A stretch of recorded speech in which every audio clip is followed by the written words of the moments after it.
Hello guys, doing Jaws here, and today we'll be continuing Piano for Beginners. No doubt away, let's get into it. My screen always turn black. Keyboard. The keys on your keyboard are made from plastic and are not weighted, so only a light touch is needed to create sound. Although smaller keyboards offer a limited number of octaves, there are larger varieties that offer more.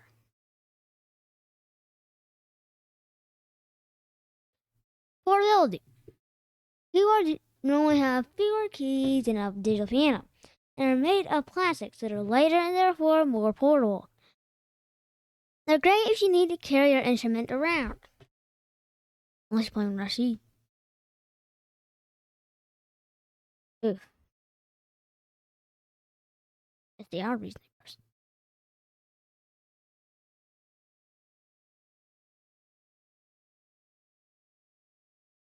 Essential accessories. There's a fantastic range of accessories available for your acoustic piano, digital piano, or keyboard that will help enhance performance and improve playing. Here's a look at a few essentials. Like most instruments, you can purchase a range of useful accessories for your piano. Some will help maintain your instrument's appearance and preserve the sound quality that's produced, while others will help improve playing when you're not practicing or learning a new song. We ended up to the top 10 accessories out there for your acoustic piano, digital piano, or keyboard. Take a look and see what you might need before you begin to play. I was not even care about this stuff.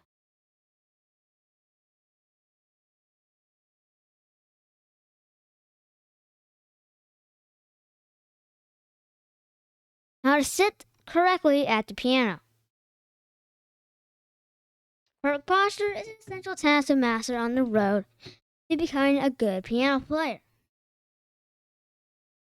Before you start learning how to play the piano, the first thing you need to ensure is that you have the correct sitting position. Posture is very important for piano players.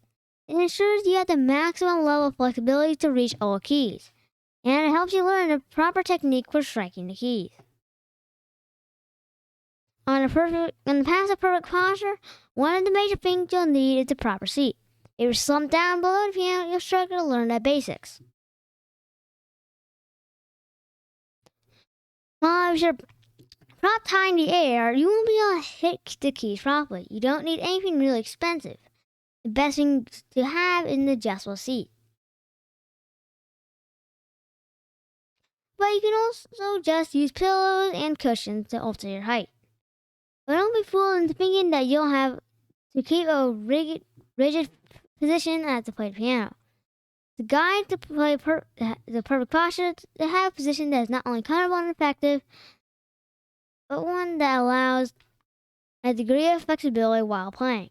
A good piano player doesn't just use their hands; they swivel their hips and move their body to make sure the playing style is optimum. Here we'll take you through the steps to achieving that perfect posture. So when you eventually come down to sit down in front of the piano, you'll be ready to learn the basics.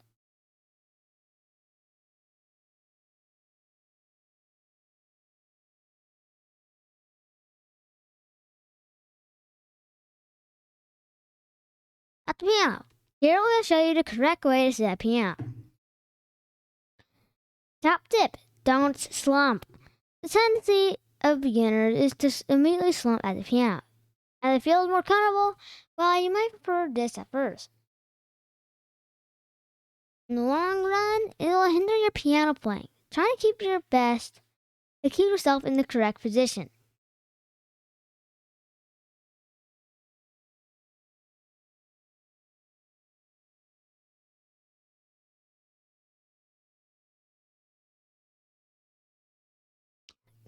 Learn the white keys. Understand the natural keys on the piano or keyboard before you start. Once you perfect your posture in our previous tutorial, you're almost ready to start playing the piano. The next step is to learn the names of the white keys and where the different keys are located. and how to remember them. The white piano keys are known as the natural keys because they sound a natural note as opposed to the sharps and flats of the black notes. So we'll explain in the next section. First thing you'll want to do is find middle C. In the center of the piano, you should see 3 white keys surrounding 2 black keys. First left of these 3 keys is middle C. These 3 keys is middle C. A starting point for beginners, put your index finger of your right hand on this key. From here, you shall find it comfortable to press the keys above middle C. And do the same with your left hand. Place your left hand, this time pressing the keys below middle C. There are several natural notes on this piano. C, D, E, G, F, G, A, B. You'll notice that a pattern of 2 black keys surrounded by 3 white keys and 3 black keys is surrounded by 4 white keys repeats itself several times on the piano, or the keyboard, or whatever. The keys run in alphabetical order from A to G.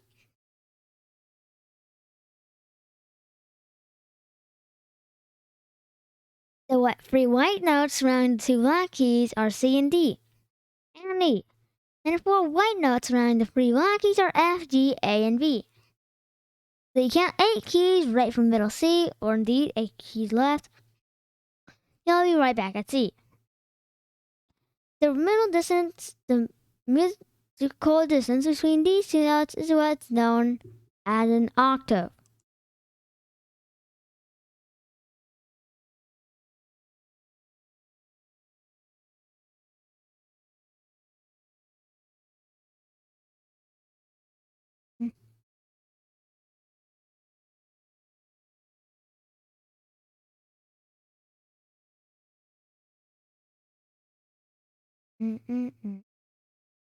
Learn the black keys.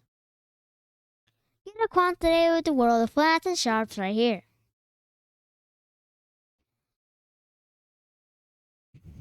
The black keys on the piano are known as the flat and sharp keys. In technical terms, this means they make a note half a step, or a semitone, lower and higher respectively in pitch from the corresponding white key. You'll notice that the black notes are grouped in 2s and 3s. And taking the time to remember which is also what? Which is also a useful way to remember the white keys' names. Hold on.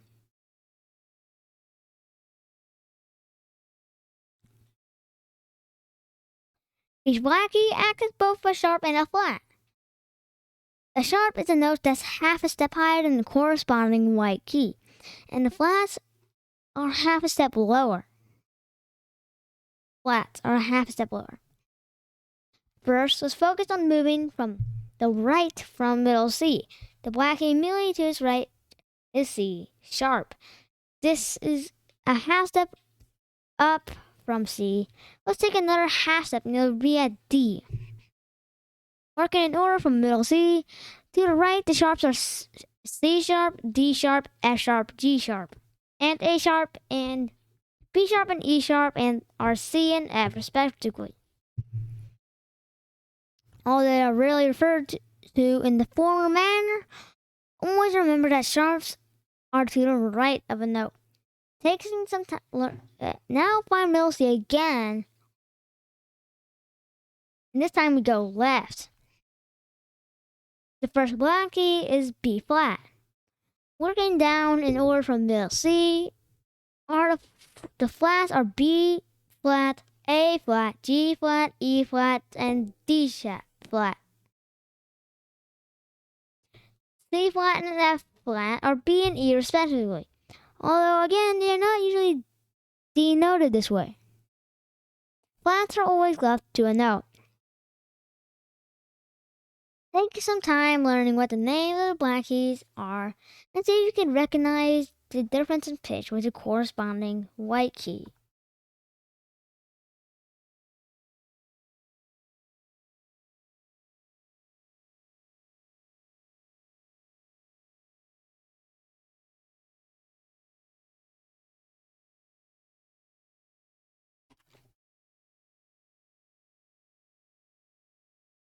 Two only?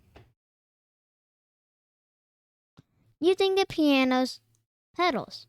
Advance your playing style by getting to grips with the pedals on the piano. Pedals on a piano are used to create sounds that you cannot otherwise achieve with your hands alone.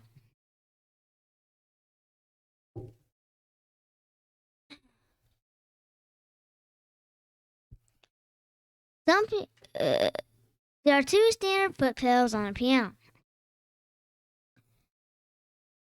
On the left is a Eula Corda, and on the right it's sustain.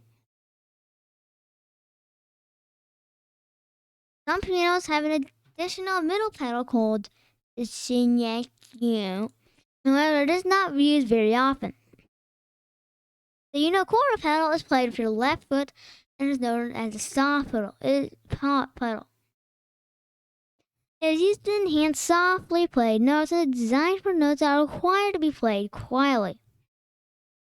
It will not be as effective in softening louder notes.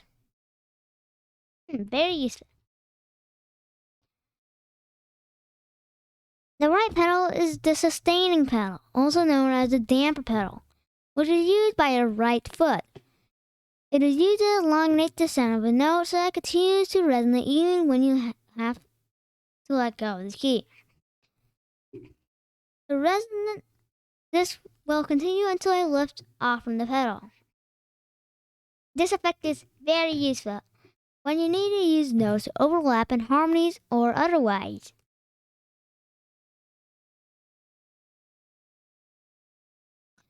The final middle pedal, if your piano has one, is the signature. It's used in control of your right foot and works similarly to the sustain pedal, but only sustains certain notes. Hit the notes when you want to sustain and depress the pedal, and the other note will sound the same. This allows sustained notes to be played alongside regular notes. Very useful.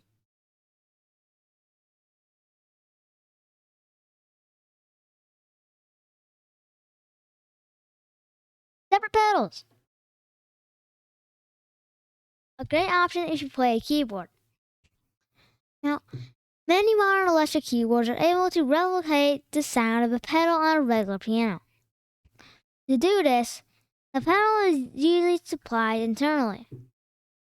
It plugs into the piano and simply flicks a switch on the MDI keyboard. A pedal of this sort is known as a foot switch. Keyboards can have multiple foot switch jacks to enable you to use multiple pedals to produce the same sound as the three pedals we outlined above.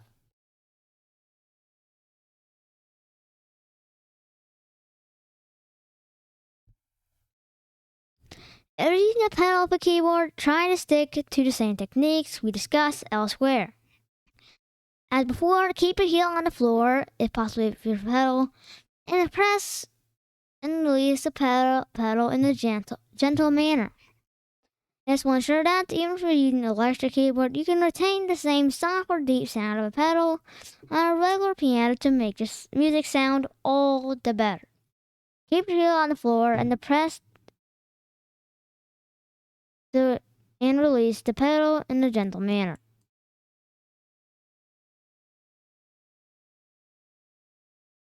Finally, in blue, understanding theory.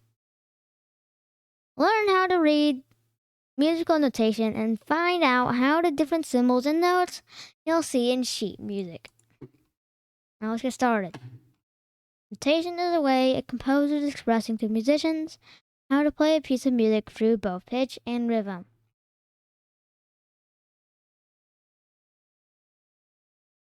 Understanding theory. What is musical notation?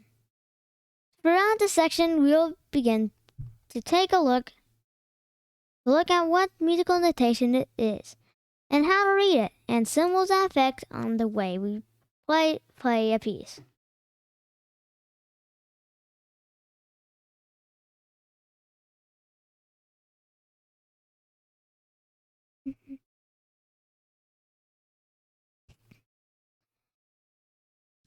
Musical notation is a way composers express to musicians how to play a piece of rhythm through both pitch and rhythm.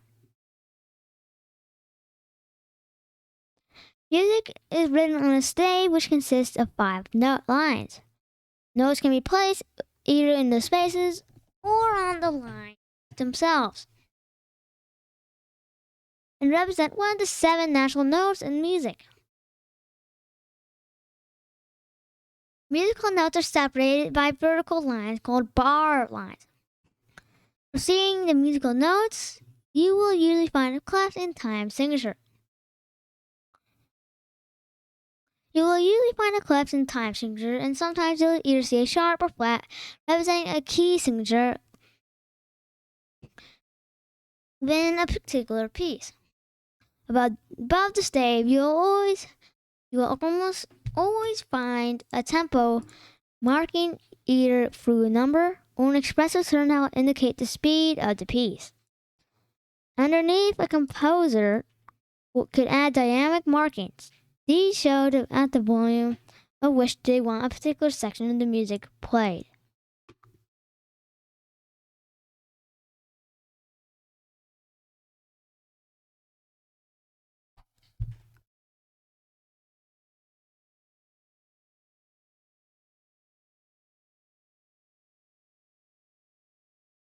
Oof.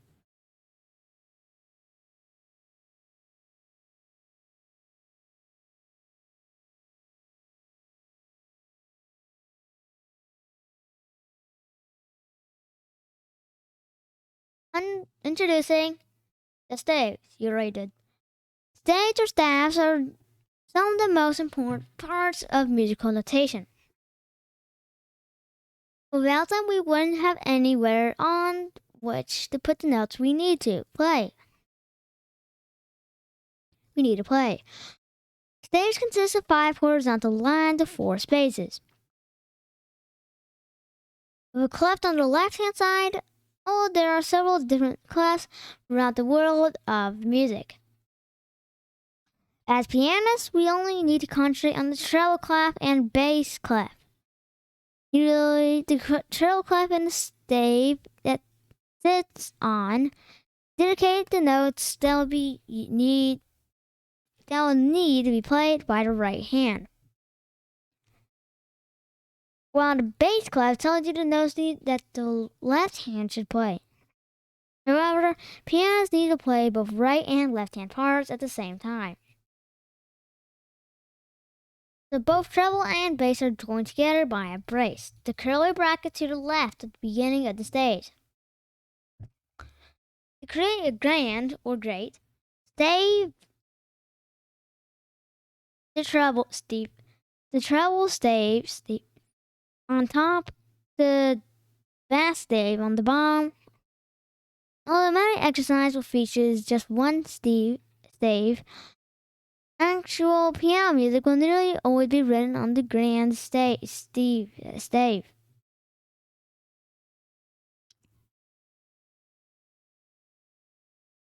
While the top stave will almost always have its notes played on the right hand, and the bottom stave the left. It is not uncommon for both staves in the grand stave to carry the same clef. If a composer wants a passage of music with both hands playing high up on the keyboard, it's a lot easier to write the music for 2 treble staves.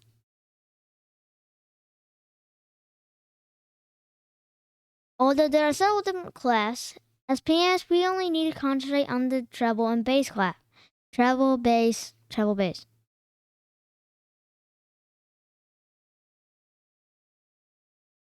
Notes and their values.